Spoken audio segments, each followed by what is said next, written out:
ஜனநாயக திராவிடக் கழகம் மக்களின் மனசாட்சியாக மட்டுமே செயல்படும் என்பதை தீர்க்கமாக வலியுறுத்துகிறேன். இன்றைக்கும் தமிழகம் மற்றும் அனைத்து மாநிலங்களிலும் இ-சேவை மையம் முழுமையாக மக்களிடமிருந்து பணத்தை பெற்றுக்கொண்டு மட்டுமே இயங்கிக் கொண்டிருக்கிறது.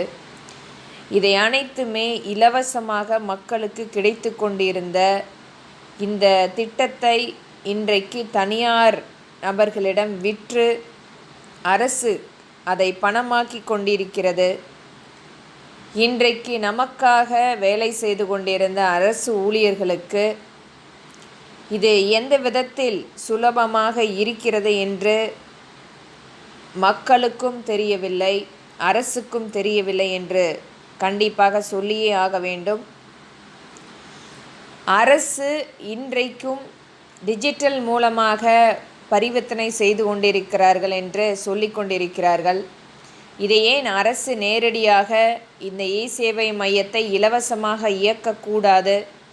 மக்களுக்காக சேவையாற்றக்கூடியவர்கள் மக்களுக்காக இலவசமாக இருந்த திட்டத்தை இலவசமாகவே செயல்படுத்தப்பட வேண்டும். ஒரு கூலி தொழிலாளி 250 ரூபாய் அல்லது 500 ரூபாய்க்கு அவர் கூலி தொழிலாளியாக இருந்தாலும் இன்றைக்கு அவருடைய வேலைகளை விடுத்து நேரடியாக அந்த இ-சேவை மையத்துக்கு சென்று பணம் செலுத்தி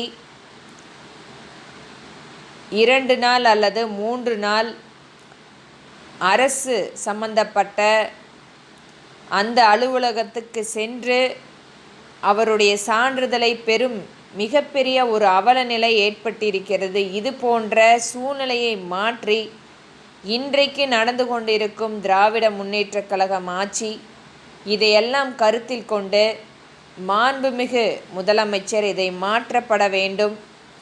என்னுடைய தாழ்மையான ஒரு வேண்டுகோள் என்றால், என்னுடைய காலத்தில் நான் பார்த்தது இலவசமாக மக்களுக்காக சேவையாற்றிய இந்த இலவச திட்டம் இன்றைக்கு இ-சேவை மையம் என்ற ஒன்றை உருவாக்கி இதை அனைத்துமே அனைத்திந்திய அண்ணா திராவிடம் ஆட்சியின் போது இதை ஏற்படுத்தியது. தயவு கூர்ந்து மாண்புமிகு முதலமைச்சர் இதை இலவசமாக இயக்கப்பட வேண்டும். அரசு ஊழியர்கள் இதை நேரடியாக இதை வழிநடத்தப்பட வேண்டும். மக்களுக்கு எளிமையான முறையில் அவர்கள் வீடு தேடி சென்று அந்த பணியை எடுத்துரைக்கப்பட வேண்டும் என்பதே ஜனநாயக திராவிட கழகத்தின் மிகப்பெரிய ஒரு வேண்டுகோளாக பதிவிடுகிறேன்.